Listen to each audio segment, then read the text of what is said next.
All So, right. welcome to Bhakti Sangha Japa conference call. Today we are very fortunate to have Her Grace Jayasri Devi Mataji to enlighten us Hare on Krishna. Srimad Bhagavatam. So thank you so much Mataji for giving a valuable association and time to all of us.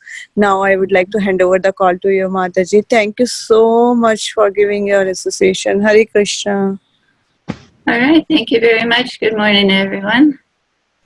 All glories to your service. We're so fortunate.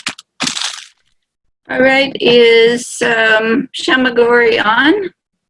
Yes, Mataji, please accept my humble obeisances. All glories to Srila Prabhupada. All glories to Prabhupada. I heard you had some kind of surgery. I hope you're feeling okay. Yeah, I had surgery yesterday, Mataji, but I'm okay now. I can hear class. All right.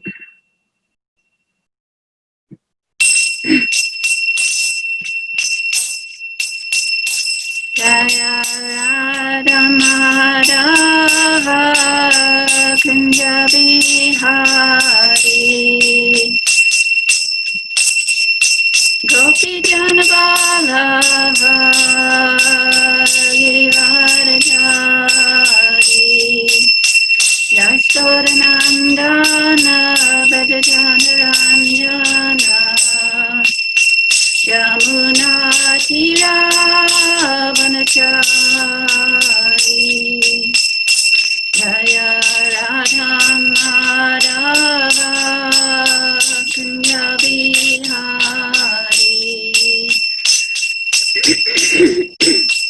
Hare Krishna Hare Krishna Krishna Krishna Hare Hare Rama Hare Rama Rama Rama Hare Hare Jaya Prabhupada Jaya Prabhupada Jaya Prabhupada Srila Prabhupada Jaya Gurudeva Jaya Gurudeva Jaya Gurudeva Jaya Gurudeva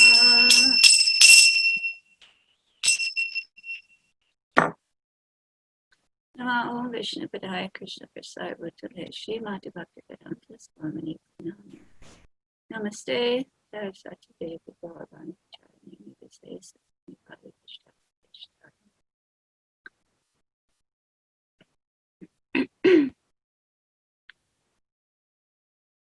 Let's see. Om Agyanatimirandasya Gananjana Salakaya Chaksura Militam Yena Tasmaya Shri Gurave Namaha Sri Chaitanya Manivistyam Stapitam Yena Bhutale Swayam Rupa Kadanayam Dadati Svapadantika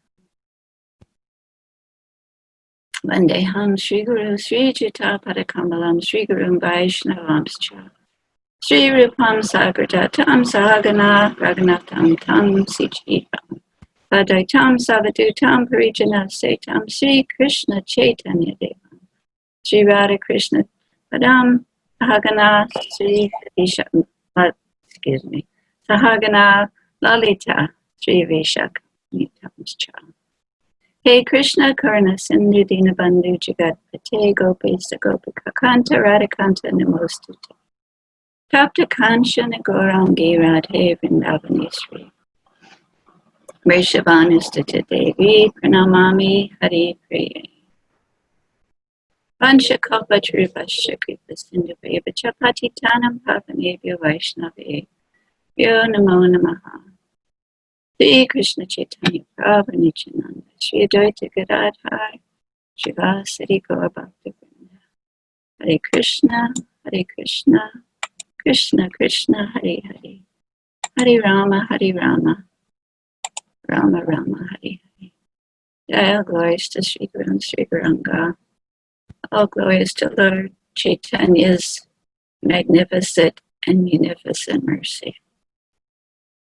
So today we are reading from the beautiful Srimad Bhagavatam, and this is Canto 4, Chapter 27, and it is also verse 27. So Shamagori, if you could do your more perfect Sanskrit, that would be kind of you. कालकन्योदित वचो निशम्य यवनेश्वरः चिकीर्षु चिकीर्षुर्देवगुह्यं सस्मितं तामुपासीत्. Thank you. Someday I would like a Sanskrit teacher. All right, so here we go. Kalakanya, by the daughter of time. Udita expressed. Vacha, words. Nisamya, hearing. Vana Ishvara, the king of the Yavanas. Chitrus, desiring to execute. Deva, of providence. Guyam, confidential duty. Salahi, samsmitam, smiling. Tam, her. Abhastya, addressed. Sorry, I have a bit of a cold here. Translation. After hearing the statement of Kalakanya, daughter of time, the king of the Yavanas began to smile and devise a means for executing his confidential duty on behalf of Providence. He then addressed Kalyana as follows. Purport, which we are fortunate to have, purports by Srila Prabhupada. Purport by Srila Prabhupada. In the Chaitanya Charitamrita, it is said, actually, the Supreme Controller is the personality of Godhead Krishna, and everyone is his servant.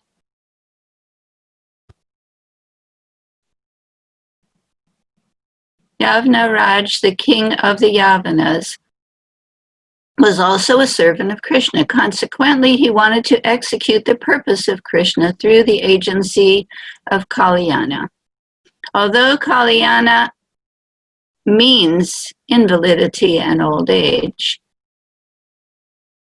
Yavanaraj wanted to serve Krishna by introducing Kalyana everywhere. Thus, a sane person, by attaining old age, will become fearful of death. Foolish people engage in material activities as if they will live forever and enjoy material advancement. But actually, there is no material advancement. Under illusion, people think that material opulence will save them. But although there has been much advancement in material science, the problems of human society, birth, death, old age, and disease, are still unsolved. Nonetheless, foolish scientists are thinking, excuse me, that they have advanced materially. When Kalyana, the invalidity of old age, attacks them, they become fearful of death, if they are sane. Those who are insane simply do not care for death, nor do they know what is going to happen after death. They are under the wrong impression that after death there is no life, and consequently they act very irresponsibly in this life and enjoy unrestricted sense gratification.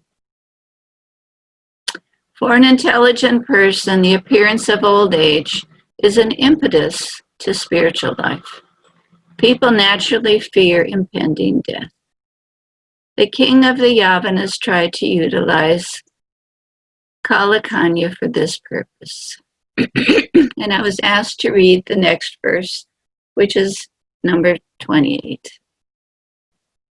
The king of the Yavanas replied, "After much consideration, I have arrived at a husband for you. Actually, as far as everyone is concerned, you are inauspicious and mischievous. Since no one likes you, how can anyone accept you as his wife?" Purport. After much consideration, the king of the Yavanas decided to make the best use of a bad bargain.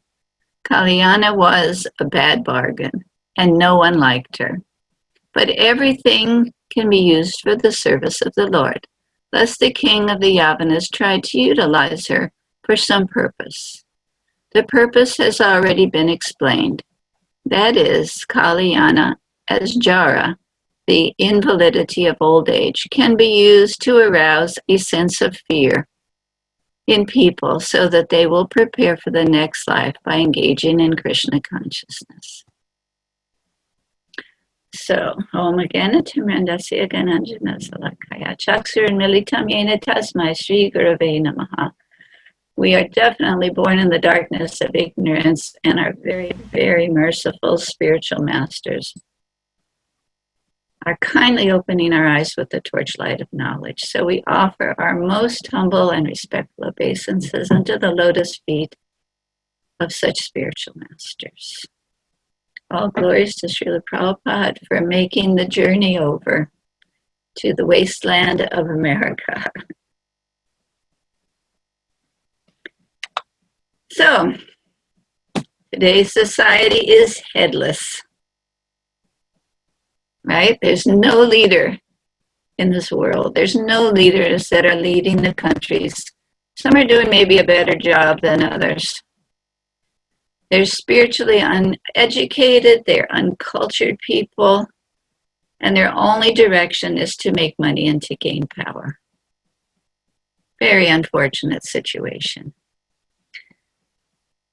We see by the situation that the people are totally disturbed. They don't know what to do. They don't know what their self-interest is. They're being misled by poor leaders that are misled from previous association and present association. So what are the people doing now? They're just running, looking for some kind of pleasure in this wasteland. So they're not thinking about death because that's something nobody wants to think about, right? It kind of pops the bubble of life. Oh, death. What's that all about? You know, we'll just forget about that and we'll enjoy today.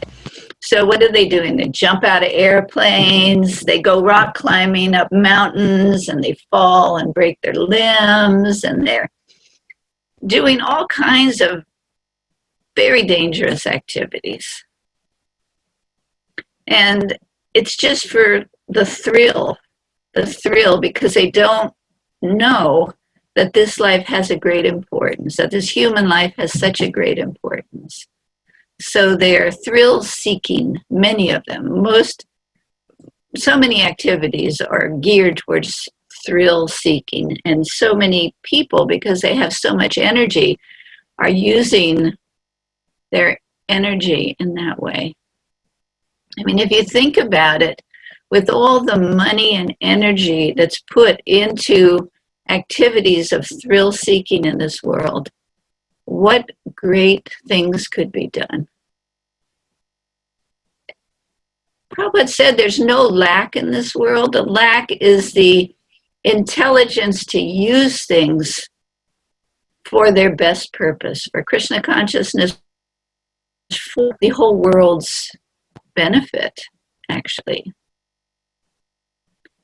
Srila Prabhupada, his I don't want to say thrill-seeking, but he took his thrill-seeking or dangerous activity by getting on a boat and coming to the West, a untamed wilderness of the West, New York City, where all kinds of madness goes on. So at 70, I just had a birthday, I'm 72.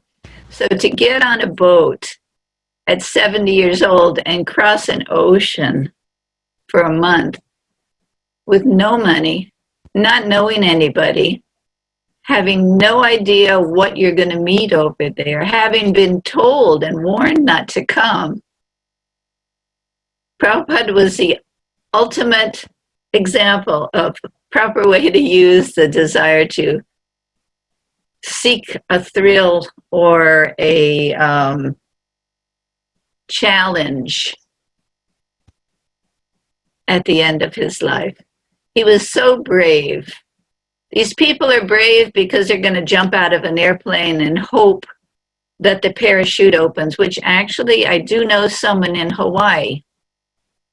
Years ago, they came to the temple, and their reason for coming was because they jumped out of an airplane and their parachute did not open.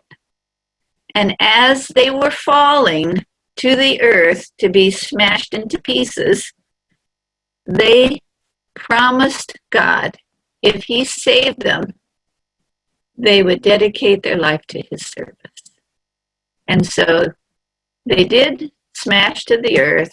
I believe they fell in a, you know, when people keep hogs, they have places where there's wet ground and, you know, hogs like to wallow in. So they landed in something like that. So they didn't break, you know, they didn't die. So they did come to the temple and they did take up devotional service. What a way to enter devotional service. So I've been reading the Chasing Rhinos with the Swami Part 2. And Shamasundar, I mean, these are rough and ready Americans.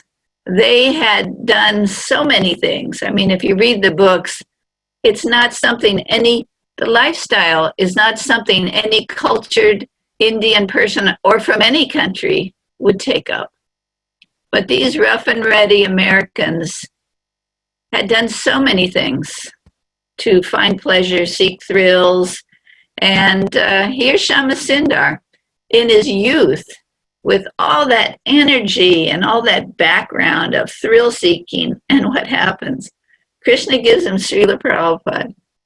And then he gets to use his energy for the thrill seeking to chase rhinos with Srila Prabhupada, to do things that nobody thought that could be done. They got on an airplane. Now, it's not, when we get on an airplane, we're getting on like a jet and we're going to fly to America or fly to India. They got on a plane that was like a propeller plane.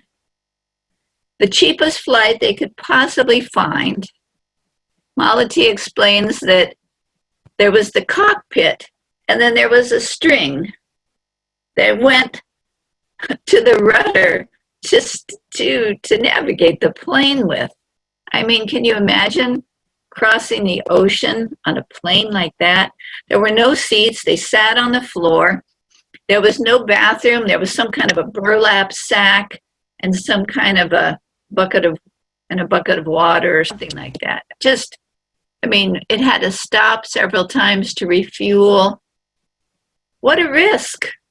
He's traveling with his wife, young wife, a bunch of other young devotees, a child, and they don't know if Prabhupada even got the message that they're on their way. This is not now when we can pick up a phone or make a message or a WhatsApp. It was snail mail. And you could send telegrams, but I don't know if they had the facility. They didn't have any money. They had no money either. Can you imagine crossing to a foreign country, not knowing if the person that you're going there to meet even knows you're on your way? But maybe that's why Krishna picked the American youth to help Srila Prabhupada in the beginning, because they were daring. They could do anything. They were into it. So there they are, and they're chasing rhinos with the Swami. They're on their way, and Krishna made the arrangement. The Cross Maidan program, what an adventure. Well, I mean, they had no money. what a big, even for today, that's a big program to put on, where you have a tent where 20,000 people can sit, and they got, this is the American thinking, I guess. They got this big balloon to go up, that went up in the sky, hovering over the tent. Just, I mean, what a wonderful way to dovetail your thrill seeking with Srila Prabhupada. And there's kind of a common saying that old age is not for sissies or wimps. You get all these different pains in your body that you didn't know were there. You can't move as well. Your limbs really don't work. You can't like run up the stairs anymore, although you mentally can. Your digestion doesn't work as well. You got to be more careful what you eat. You get high blood pressure, low blood pressure. You start losing your vision more and more generally. Your mind definitely isn't as sharp. You become, even my father was a captain in the army. He was on MacArthur's staff. He was, he fought in the war. Even him, such a brave man, when he was very old, well, he was in his late 80s actually, he was fearful. You could see his ability was so limited. His ability to tolerate and things were more fearful to him. It was very noticeable. It's just not the same. I can see why you need to focus on your spiritual life as much as possible in your youth. So, Kalyana,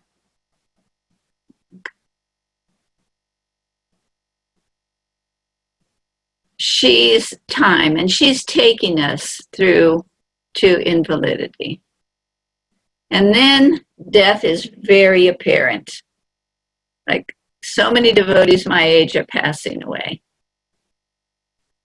It's like my mother is 94, 95 now. And she has no friends from her past. Everyone has gone.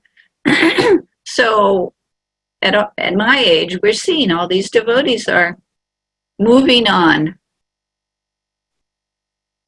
So what is that? When Yudhishthira Maharaj, he saw those who are living are thinking that they will not die. This is a purport from Srila Prabhupada.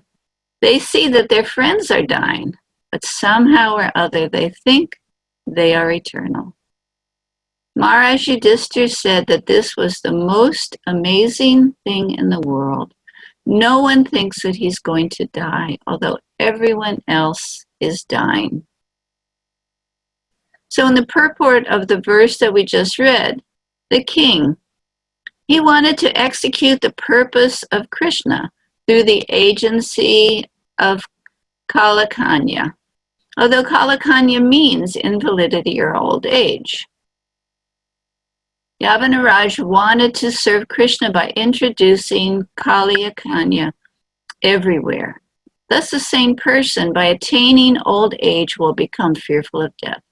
Foolish people engage in material activities as if they will live forever and enjoy material advancement, but actually there is no material advancement.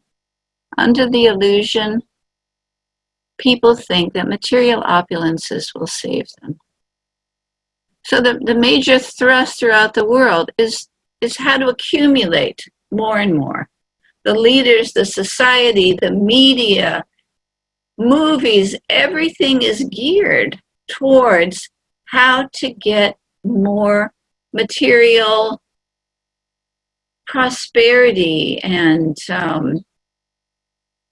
how to have more things to do and things to use. So the youth, as they grow up, they're thinking, what's going to make me happy? If I get more cars or better cars, more money, they're thinking that this is where happiness is. So they do, some of them very responsibly, try and find a job to make money. But what happens when the economy goes wacko like right now? We don't know. We don't know what the economic future is. So people are in a lot of distress because their bubble has been popped, or possibly maybe popped, and they might lose what they think is the goal of their life, right? When the Great Depression hit, how many wealthy people committed suicide because they thought, it's over now. I just lost everything. Well, they didn't lose everything. They lost their money. They lost their toys. They lost the lifestyle that they thought was all in all. But they definitely didn't lose everything. Srila Prabhupada lost everything, right? He had a business, and then it says in the books that his servants or his employees stole everything from his business. But what did he do? He took it as Krishna's arrangement because he had knowledge. He understood that Krishna is in control. He understood that wealth is not the goal, although he wanted his wealth for doing what Bhaktisiddhanta told him to do, right? Now, here we have this society that we're surrounded by all over the world. And their goal of life is wrong. And so there's so much turbulence in the minds of people because they are thinking that happiness actually lies in the material realm. So people that don't have it are frustrated. People that have lost it are frustrated. There's a lot of anxiety in trying to get it. We need money, right? We need a place. We need things. It's nice to have a car that works. Nice to have a nice place to live. Nothing wrong with that. We need money, but it's not all in all, and we know that. So to live in such a way to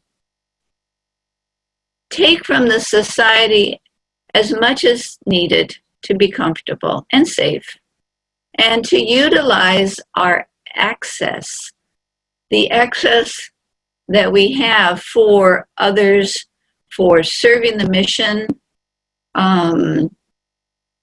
for advancing our own spirituality, using thousands of dollars to go to Mayapur or to go to Sadhusanga or to buy books or to preach with, there's so many ways we can use our wealth.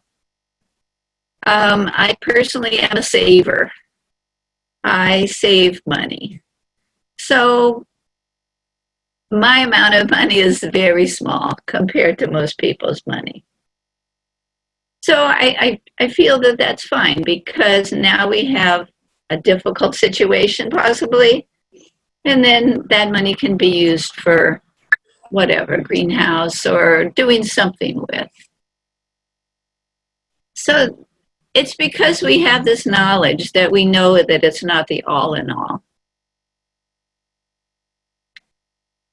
It says that the Sankirtan movement is the prime benediction for humanity at large because it spreads the rays of the benediction moon and increases the ocean of bliss and helps us to taste the nectar for which we're always anxious.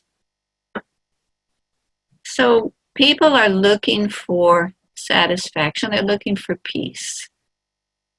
and they're frustrated by the society that they live in.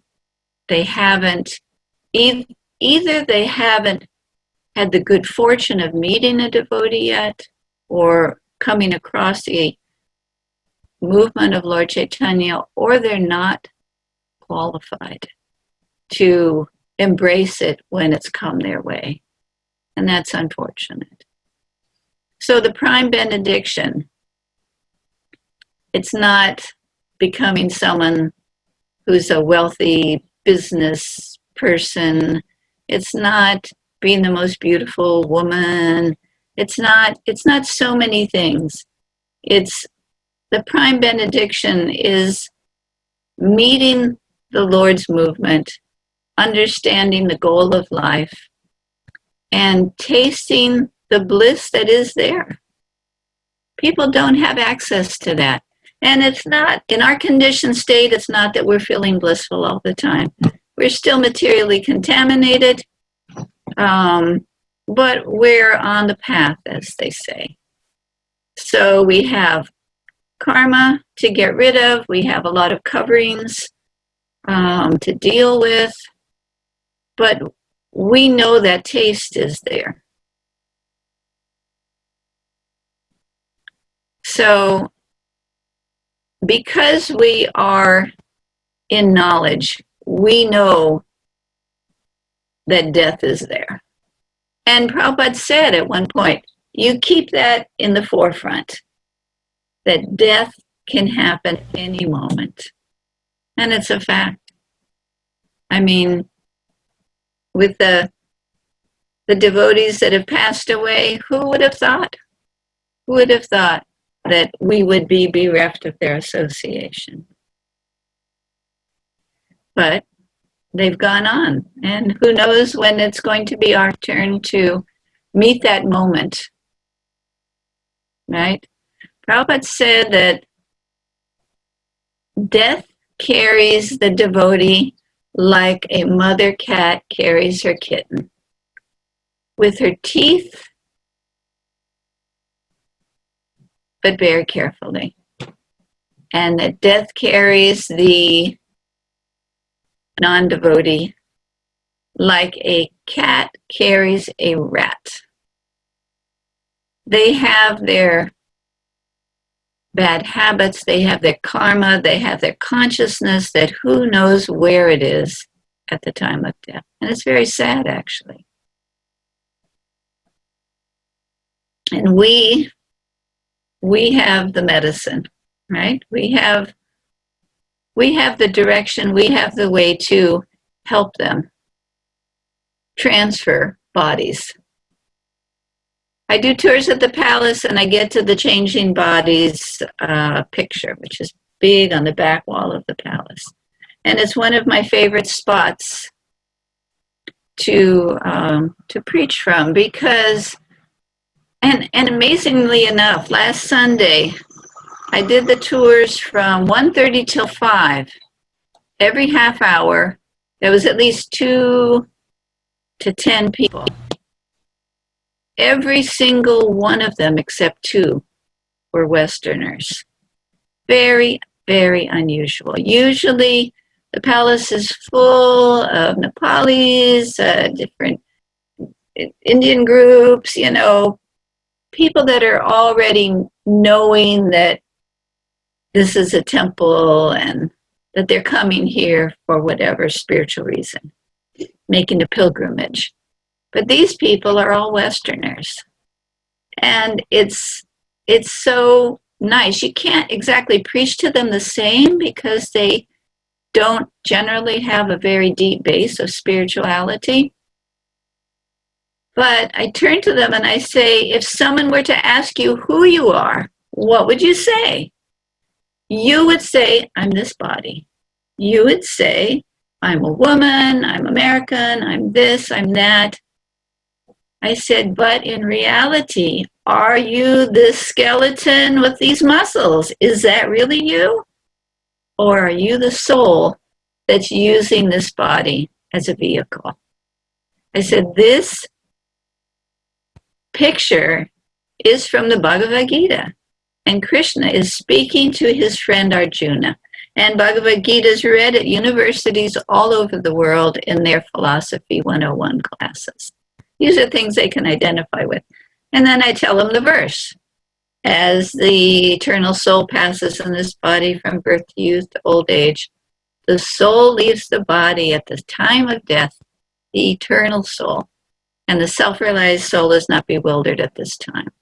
So then it's a platform, and I've seen in different places when people go out to preach on a college campus, they get that little diorama of changing bodies. It's a very good tool, actually, because it's a good platform that anybody can see from. Just that information puts them in a whole different place. Simple knowledge, and Prabhupada would say it over and over and over again, you're not this body. Please believe me, you are not this body. Because we're so conditioned. To us, we're this body. It's just the reality of our existence. But when you understand you are not that body, the whole picture changes. It's like you're walking around and you're like, God, what is that? Oh, yeah. And then someone comes along and goes, hey, you know what? Oh, yeah, that's what it's all about. And that's what Prabhupada did for me. Personally, he gave me that vision right there, and it was like, wow, the whole picture changed. Very simple. So when someone meets a devotee, if there's some opportunity, even if you make a pamphlet up with the changing bodies picture and just explain, their life will change. If they can understand this one little factor, it makes all the difference in the world. Just, it lets them know that it takes the fear away of, I think death is always fearful for everybody because we're conditioned. Death means the end of our present existence. And who is not afraid of that, not really knowing? Intellectually we know, but we don't really know. It's not like we're getting out of one car that we can see, getting into another car that we can see. There is a point where we can't see. So that's fearful. It's fearful for everybody. But because we've been given this knowledge that death is not the ultimate in our life, it is there, it has to be dealt with, right? No way to get away from it. But we know that there's more to the picture. And we know that our activities in this life are going to guarantee us a better situation. Krishna says it in the Bhagavad Gita. It gives us a better situation. So, unless you have that little bit of knowledge, which is great knowledge, it's not little knowledge, but it's a little bit of knowledge. If you can understand that and know, and it doesn't matter what path they take spiritually, if you can wake them up, if they can wake up somehow or other, their life will change and they'll understand, hey, the goal of life is not what I thought it was. It's not what's being fed to me by the media. And people Krishna brings people here, like the tours that I did last weekend. Some of these young people were very aware. You know, they understood that a lot of stuff I was saying. A lot of people do. They get a little bit of knowledge here and there, but the devotees have so much more. that it enhances what they either intuitively feel, or maybe they had some progress in their past life. I mean, I must have had some progress in my past life. Not much, but something that brought me, or either it was just Krishna's mercy, but I was seeking. There's a Christian, seek and ye shall find. So Jesus, when he spoke very simple parables. He spoke simply to the people because they couldn't understand. You know, they really couldn't understand much. And the Bible talks about karma. As you sow, so shall you reap. When you put a seed in the ground, whatever seed you put in, I have a garden going. I have one behind my house, and I have, let me show you.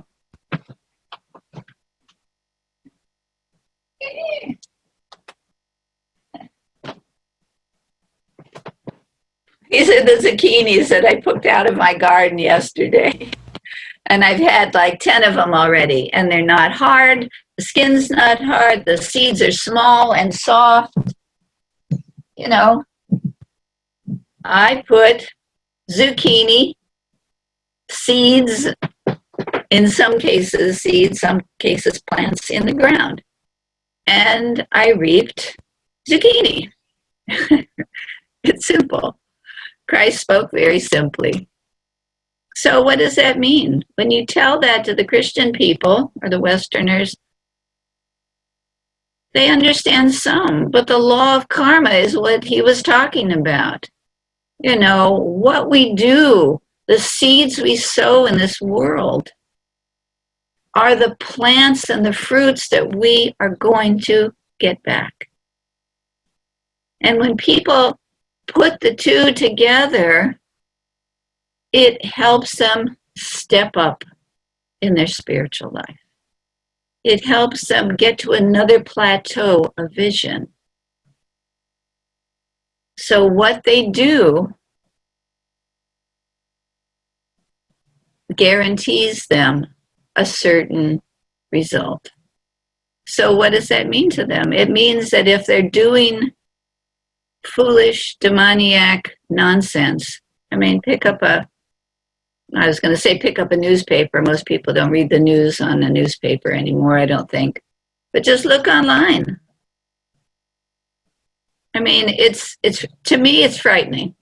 What's happening in the world right now is frightening. Portland, Oregon.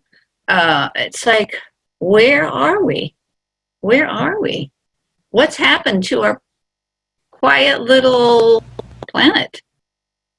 It's like someone just like pulled the plug, and it's a very special year. And it's difficult, but it's very thought-provoking. So it's a good opportunity. When Prabhupada came, the youth was like this. The youth were rebelling against the system. They were not so much like is happening now, but a little bit. And the police reacted the same way. Radhanath Maharaj talks about being on the campus, I think it was in Chicago, and they were tear gassed. This was the youth of America standing up against the system of government. They wanted the youth to go to Vietnam and get killed. For what? For what? A completely useless war. Completely useless. So the big guys at the top that are running the government are calling the shots and misleading people and making a mess of things. And people don't want it. They're going to stand up and say, hey, stop, you know. So there's all this unrest. But Prabhupada found this to be a fertile ground for preaching. He gave them an opportunity. Now, okay, granted, we can't sit in a park and have a bunch of people sit around us. It's social distancing. You have to have your mask on, and for good reason. But still, the way the media is right now online, I was looking at Shankarananda did a class for the Baltimore group a few weeks ago. Shankarananda and his wife, Govinda Priya, lived in New Vrindavan for some time. And he was the great preacher, and she actually was too, which I didn't know until right before she left. She started giving class. And now she's got this great website, just very well done. And it's got recipes, and I can't tell you what it is. If you look on Facebook under Govinda Priya, you'll probably find her. They're living in Spokane, I believe. Sacramento, California. Anyway, it's a great website, and all kinds of people, I'm sure, will go there. She's got all kinds of different venues, but knowledge intertwined, and beautiful stuff, but very modern. Something that any American, thinks with yoga, but very Krishna conscious and very peaceful. And so people are looking for that now. So if you can rack your brain and find a way, intelligence has been misled. There was a verse I was reading in Hawaii, and it was talking about the youth of the age being victimized. People are victimized by the society. And so finding a way to build a better society is what we are endowed with. However, Bhaktitirtha Maharaj, he would do what he had can't remember what it was called. I know it was called the Spiritual Institute, but it had a more spiritual institute for higher education, something like that. And that made a number of wonderful devotees. And some of them, I've heard them say, they had no idea that it was connected with the Hare Krishna movement. For months, they didn't know. Or maybe even years, some of them. They couldn't have been years, but anyway, they didn't know. So they were given knowledge, they were given association, but they didn't know it was connected with a spiritual movement. And when they learned, they took to it. Many of them, they got initiated, and they're still doing great service. So Bhaktitirtha Maharaj was very innovative. And I think Devamrita Swami also has something called the Lounge in New Zealand, where people come and maybe they hear some music, or like the festivals of color that we have. Of course, we can't have that now, but that kind of idea. There's undiscovered gold mines of Krishna consciousness activities that will connect people. We just have to rack our brain, use our intelligence, and figure it out.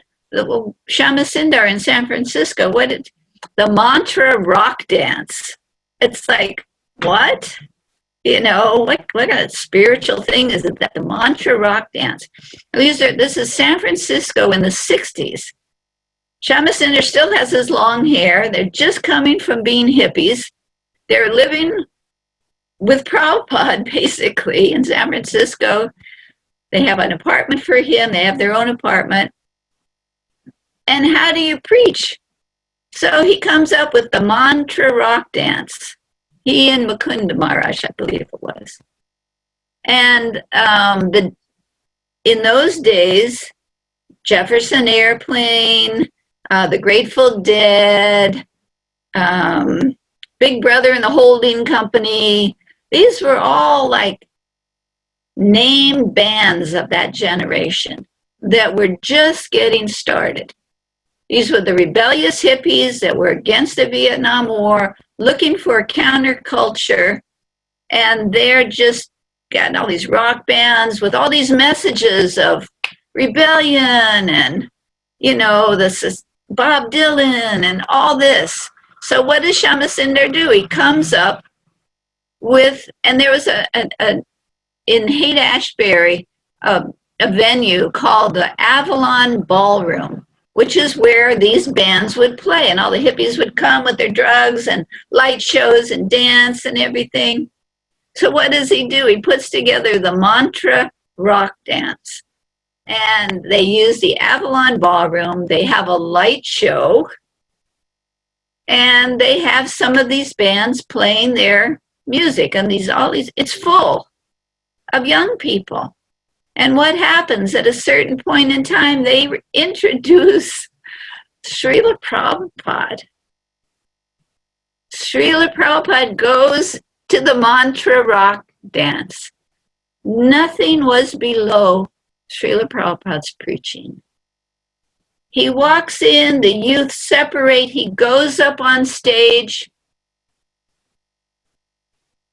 and gives a short lecture and starts chanting. They have a light show that has Krishna pictures on it. And this whole auditorium of youth is chanting Hare Krishna. What are the limits of our preaching? There are no limits of our preaching. I mean, different people, maybe even different spiritual masters of our movement can, have different opinions. And some of them, I have to say, I don't fully understand why they say certain things. But in those days, everything was acceptable. And it worked.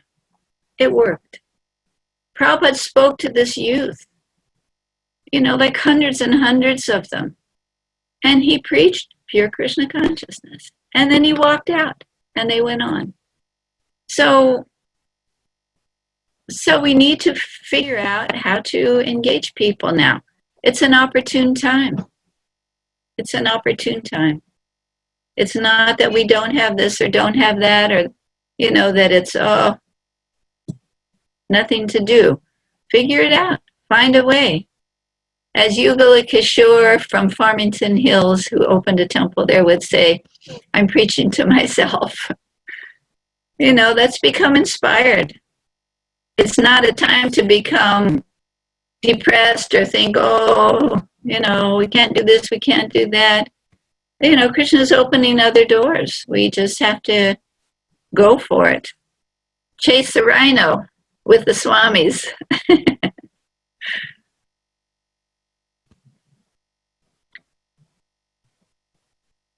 All right, am I almost to my time?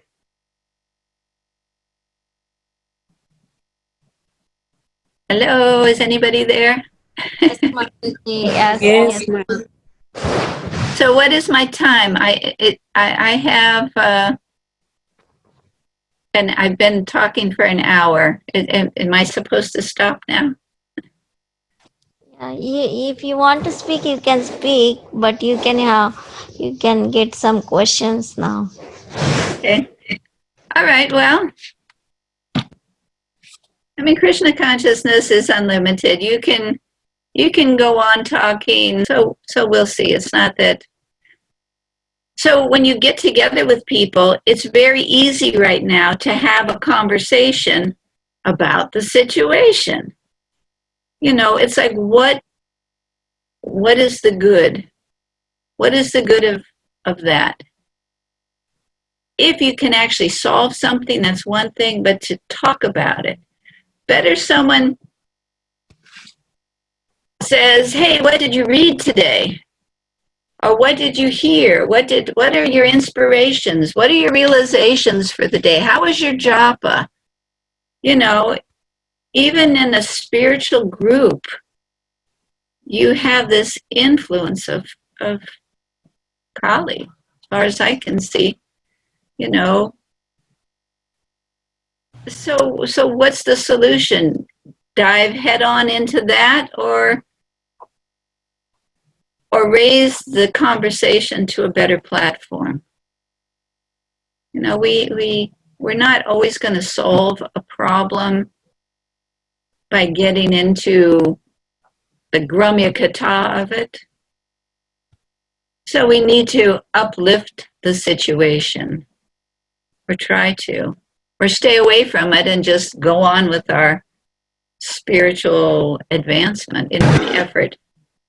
Death is there. It's a good forefront. Okay, I have no time for all this. And then we read. Okay, oh, I get to give class tomorrow. Okay, let me read. Let me absorb myself. You know, or Jayadvaita Maharaj is giving class on the Tawaka Zoom. Okay, let me go there. You know, we need to protect the situation by diving into our Krishna consciousness, chanting better rounds, and becoming aware that Krishna consciousness, real Krishna consciousness, and real association of devotees means hearing about Krishna.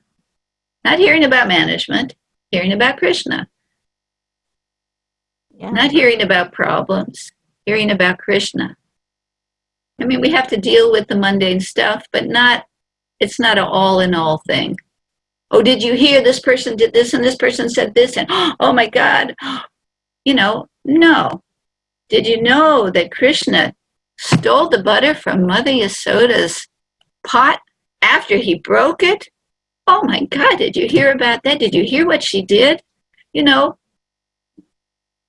change the atmosphere. That's what's going to help us. We don't need our organization of ISKCON to be a place of disruption. We need to individually and collectively make our association Krishna conscious, like you're doing here with the Sangha. It's so nice. All right, I think I'm finished. If anyone has any questions or concerns or corrections, I hope I haven't been offensive in any way. Oh, Mataji. Hare Krishna, Mataji. Dandavat pranam. Yeah, that was very nice talk. And sometimes, Krishna is testing us because of this COVID-19. Lot of things are happening which we don't want. And, lot of devotees are getting affected because of that. And, so much pain they have to go through, Mataji. So you are such a good example for us and such a good inspiration for us, that you are from the childhood, like a very young age, you are still in continuing Krishna consciousness. See, continuation goes in mood of goodness. Passion you have, you can start anything, and ignorance you can stop anything, but continuing is very much important, and you are doing it. So we have to just continue our Krishna consciousness and serving Krishna and Srila Prabhupada until the end of our life. So it's a very nice you gave class for us, Mataji. Thank you so much. Huh? Thank you. I'm not a good example, but I am still here. So Krishna's been kind and tolerated me for many years. Hare Krishna, Mataji. Thank you so much. Every time we hear from you, there is so much goodness and positivity in the hearts of the people who are listening to you. You just reflect that mood so much. I really liked the entire session as you were talking about the various experiences of different devotees and how everything is can be utilized so beautifully in Krishna consciousness, about how Srila Prabhupada, he didn't think that, this is a rock band or a place where Krishna consciousness may not be applicable. He used every situation and everything was welcome. And towards the end, what you spoke about the community, that is also so important for people to know. I mean, instead of putting your head into all this, it would be so nice if everyone can just focus on reading scripture and getting joy from that. Really, Mataji, when you come and you give your association, it does transform our heart to a great extent to embracing, to learn to embrace things with a lot of positivity and seeing the higher value of things. So thank you so much for that. That association is very, very important to us at this time. Thank you for coming on the call and spending your time with us so nicely. Thank you, Mataji. Feeling very grateful to you. Hare Krishna. You know, Hare Srila Prabhupada didn't always know what the future, I mean, how does anybody know the future exactly? And Prabhupada was faced, I remember years ago, we had the deprogramming. This was like in the 70s, the early 70s, the deprogrammers, the people, the parents of the young devotees didn't understand what was going on with the Hare Krishna movement. So they paid these people called deprogrammers. And the deprogrammers would literally forcibly kidnap the devotee, the daughter or son of these parents. They would kidnap them and try and deprogram their Krishna consciousness. And in some cases it worked, but in most cases the devotees just, as soon as, the situation was over, which sometimes took months, they would run away and come back to the temple.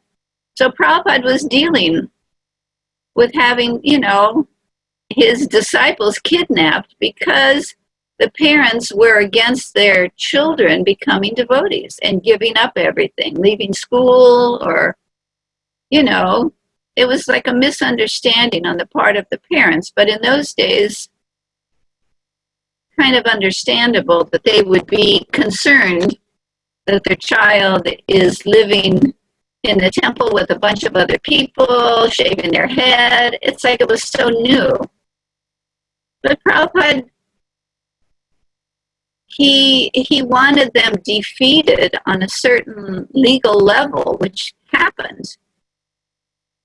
But he said things like, the dogs may bark, but the caravan will pass. In other words, the Krishna consciousness movement is the caravan going forward, and there's always going to be dogs barking at the caravan. So there's always going to be some type of disruption. But he also warned that the movement will have its weakness from the inside. And that's what we don't want. We don't want rebellious groups inside. It's hard to stop this movement from the outside, but when it's on the inside, the foundation weakens. So we definitely don't want that. Sorry to interrupt whoever was going to talk. Thank you, Mataji. Thank you for telling that. Hare Krishna, Mataji. Thank you so much, Mataji, for such a beautiful explanation, and everything you shared. It seems so nice to hear only. So I was feeling how precious it is to be to do some service with Prabhupada and get the personal instruction and association. And now they are telling us what was their experience and joy in doing so. So thank you so much, Mataji. And I will request devotees, Mataji, how much time you have for questions and answers? Well, I have until 9 o'clock.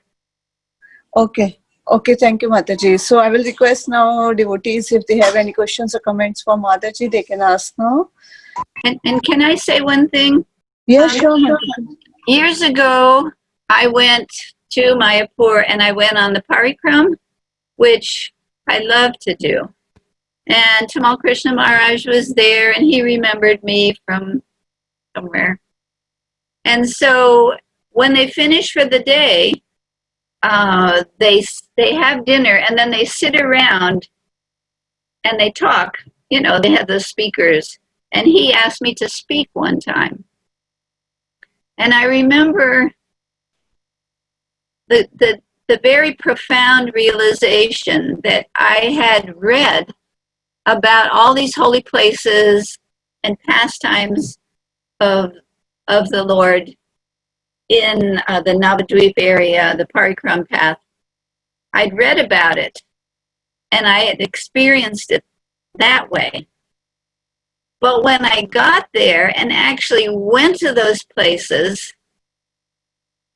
the experience was just the same. And I realized that we're getting the experience through the books of being in these places with Krishna, with Prabhupada. As soon as you pick up a book, you are associating with Srila Prabhupada. It's really non-different than being in Prabhupada's personal association. I mean, I know there's differences, but still, it's really that you really do have this association. That was it. Thank you.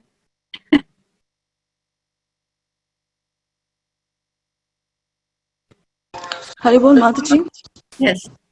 Dandavat Pranam, this is Sundari Gopidasi from Pittsburgh. Hello. Hare Krishna. Hare Krishna. Mataji, in the verse, there was a point about thrill seeking. So, children, devotee children also, they see people, doing some thrilling activities and they want thrill in their life.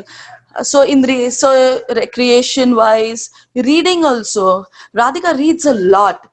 And she has read us Chasing Rhinos, 5 years, 11 months. But in Krishna consciousness, in ISKCON, we don't have so many thrilling reading material. So reading wise, recreation wise, how to give them a thrilling experience, because they're seeking that. Radhika is like always, I don't find fun, she says. So Well, you know, there's only so much we can do. We're in life. They're young people. You know, what can you do? There's other things they can read. You've already given them the foundation. They're interested in Krishna consciousness. They're reading. But the rest of the time, they're going to do what young people do. They may go rock climbing. They may jump out of an airplane someday. If they want to read those kind of books, a thrilling, whatever, detective or whatever, or they're going to watch movies. I don't think that you can really stop them. And I don't see that it works either. I know in our schools years ago, when the children were forced to, the word TV was unheard of. Movies, music, it was like a condemned thing for the children years ago. But then when the school closed here, many of them just went head first. And they were doing it on the side anyway. They were reading things on the side. They would hide. They would take a walk. They would listen to music. Their ashram teacher wouldn't like it or would get mad at them. It was like too much. And the youth, instead of appreciating the Krishna consciousness, became rebellious. Many of them. I remember one of the devotees who's just served on the board here for probably 10 years. He had so many, so much repression and unfortunate experiences in the school that he totally rebelled and said, forget it. I want nothing to do with Krishna consciousness, nothing. And he tried for, some years to get away from Krishna consciousness.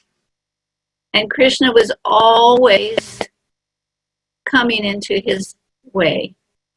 And so finally he was going to college and he was totally, averse to Krishna consciousness.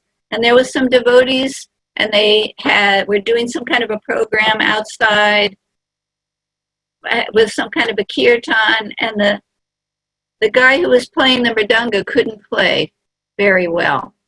So he asked the guy, he said, can I have that drum? Let me try. So the devotee gave him the drum, and of course he knew how to play it. But then he realized through this time in college, he realized how much he had gained from Krishna consciousness. Even though there was this negative stuff, even though there was this, stopping them from doing everything a young person could want to do. No radio, no TV, no movies, no books, no fun games, very little of that. It was like just too much. And he realized, but how much knowledge and how much more he knew than all the people in his school, how much more advanced he was on a personal level than these young people that he was around. And then he got his bearings again and went on and became like one of the youth leaders of the Kuli Mela and those kind of things, and became a board member in New Vrindavan for 10 years. Very wonderful young man, and very Krishna conscious and very respectful of Srila Prabhupada. I mean, my own kids, they were denied everything from their youth, and especially my oldest son totally rebelled. But he went that way and then realized what he had and came back. Now he's got Prabhupada's name tattooed around his arm. You walk into his house, there's Krishna things everywhere. It's not that he chants 16 rounds, and it's not that he goes to the temple every day or listens to a lot of classes. He reads some, but he's a devotee. And his direction in life is there. And who knows what he'll do in the future. So we have to be careful not to box in our children. They have life to face. They have to be able to live.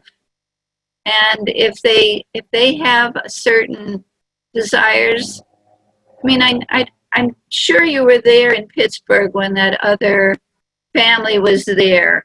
And the son was such a nice devotee boy. He was coming all the time, helping serve prasadam. He was into it. And then he started going to college, and then at a certain point, I guess he didn't want anything to do with Krishna consciousness. And I'm not saying that this was the reason, because I really don't know. But the frustration of having parents that are on your head about, why are you doing that? And why are you watching that? And why are you going there? And don't you know you're not supposed to do that? And Krishna says, don't, Anyway, he ended his life. It's like we have to be careful. We're dealing with people here. And some of them may not be devotees. Some of them may not want to take up Krishna consciousness like we have. It's a fact. Even amongst like Advaita Acharya and Bhaktivinoda Thakur, and Prabhupada himself, not all of the kids are going to pick up the mission and go on with it. So to deny them something that they want may not be the best thing. Maybe just to add the facility and opportunity of Krishna consciousness is a better way to go about it. And if they embrace it, then it's on their terms. They're doing it. It's not being shoved down their throat. When people get to a certain age, they want to do things their way. And as a parent, you can't really dictate I mean, that's my own experience and just what I've seen. So I'm sure every case is individual, but I would be cautious. Yeah. Thank you, Mataji. I mean, I got your point. And yeah, please pray for us.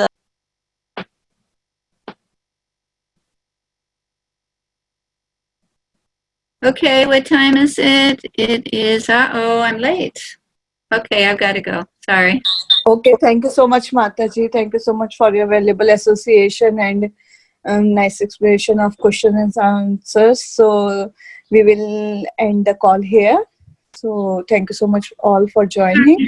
Vancham kalparveshe kripa sindhu पतितानां पावनेभ्यो वैष्णवेभ्यो नमो नमः अनंत कोटि वैष्णव वंदे की जय श्रील प्रभुपाद की जय श्रीमद् भागवतम की जय हर ग्रेस जय श्री देवी माता जी की जय Thank you. Hare Krishna. Thank you माता जी हरे Krishna See you next time. See you.